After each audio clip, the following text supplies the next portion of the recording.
नमस्कार दोस्तों, कैसे हैं आप? उम्मीद है बहुत अच्छे होंगे। मुद्दे की बात में एक बार फिर आपका स्वागत है। हमारा आज का मुद्दा है जाति के नाम पर बने नेता समाज के लिए खतरा। आजकल हर एक जाति में नेता पैदा हो रहे हैं और उस जाति को आगे करके वो समाज में संघर्ष की स्थिति पैदा किए हुए हैं। उनको न किसी जाति से, न किसी समाज से लेना देना है, ना ही उनकी संवेदनाओं से लेना देना है और ना ही उनके विकास से लेना देना है। उनको केवल वोट का ध्रुवीकरण करना है और उस वोट से लाभ उठाना है।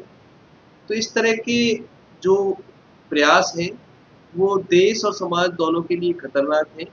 ये देश के विकास में बाधक है और समाज की समरसता को खत्म करके संघर्ष बढ़ा रहे हैं। आज जो माहौल है वो धर्म और जाति के नाम पर जो समाज में धीरे-धीरे करके ज़हर घोला जा रहा है, तो वो एक दिन बम बन के फूटने वाला है। उसको रोकने के लिए हमारा और आपका सभी का प्रयास होना चाहिए। आज जितना भी धीरे-धीरे करके कट्टरता पैदा हो रही है, उससे जो समाज है वो बढ़ता हुआ नज़र आ रहा है। इस समाज को बढ़ने से रोकने के लिए सरकार से लेकर पक्ष विपक्ष सभी की जिम्मेदारी बनती है, लेकिन इनमें से कोई भी आगे नहीं आएगा क्योंकि सभी को वोट चाहिए और वोट ध्रुवीकरण से ही मिलने वाली है और ध्रुवीकरण को केवल और केवल वोटर रोक सकता है। वोटर अगर वोट जो है ध्रुवीकरण ना करके जाति या धर्म के नाम पर ध्रुवीकरण ना करके केवल विकास के लिए, शिक्षा के लिए, स्वास्थ्य के लिए और रोजगार के लिए वोट करने लगे, तो ये चीज़ें रोक सकती हैं।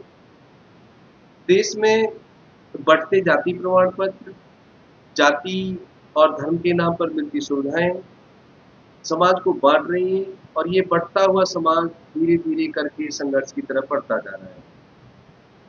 आपको और मुझको और सभी को इसको रोकने की जिम्मेदारी है और अगर इस जिम्मेदारी में से हम भागेंगे तो धीरे-धीरे करके संघर्ष बढ़ता जाएगा और ये गृह युद्ध की तरफ रुख करेगा। हमें इस स्थिति से संभलने के लिए जाति के नाम पर, धर्म के नाम पर जितने भी मंत्रालय विभाग हैं समाप्त करने चाहिए। समानता लाने के लिए उपाय करने चाहिए। जैसे एक समानता लाने के लिए एक उपाय ये हो सकता है कि केजी से लेकर 12th तक के आवासीय विद्यालय बने, सभी के लिए समान, अमीर के लिए, गरीब के लिए, अगड़े के लिए, पिछड़े के लिए, सभी के लिए। ये अगड़ा, पिछड़ा, अमीर, गरीब सब समाप्त करके उनके बच्चों को केजी से लेकर 12th तक की एक समान शिक्षा, चाहे वो अडानी अंबानी का है, नेता का है, एमएलए का है, एमपी का है, मंत्री का है, संतरी का है, सभी का बच्चा एक जैसी शिक्षा प्राप्त करे। आवासीय विद्यालय में एक जैसा खाना खाकर, एक जैसे कपड़े पहनकर और एक जैसी स्वास्थ्य सुविधाएं लेकर और उसके बाद 12th के बाद जो जिस लायक हो, जिसकी जैसी योग्यता हो, उसके हिसाब से उसको उच्च शिक्षा दी जाए और उसके बाद उसको रोजगार के अवसर प्रदान किए जाए। अगर ये व्यवस्था हो तो धीरे-धीरे करके ये सारी चीज़ें समाप्त होंगी, पर अन्यथा ये जो स्थिति है वो वास्तव में खतरनाक होती चली जाएगी। हमारा देश जातीय और धर्म के संघर्ष का स्थान बन जाएगा और हमें किसी भी बाहरी शत्रु की आवश्यकता नहीं है। आंतरिक शत्रु ये जाति और धर्म हमें समाप्त कर देंगे। होना ये चाहिए था कि संविधान के लागू होने के बाद में जातिगत टाइटल और धर्मगत चीज़ें बंद होनी चाहिए थी। जो धर्म है वो केवल चार दीवारियों में कैद होना चाहिए था, या तो धार्मिक स्थल, इबादत स्थल और या फिर निजी चार दीवारी में आप धार्मिक क्रियाकलाप करिए, चाहे वो कोई धर्म हो।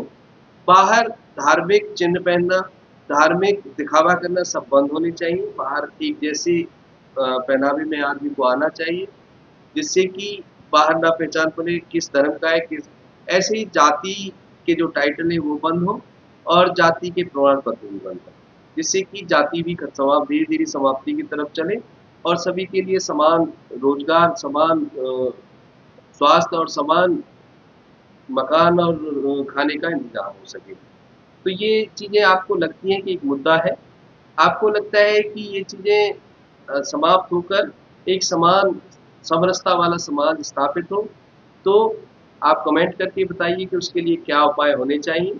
और आपको लगता है कि ये जो वीडियो है किसी को जागरूक कर सकती है, तो आप इसे आगे शेयर कर सकते हैं और हमारा उत्साह बढ़ाने के लिए लाइक कर सकते हैं।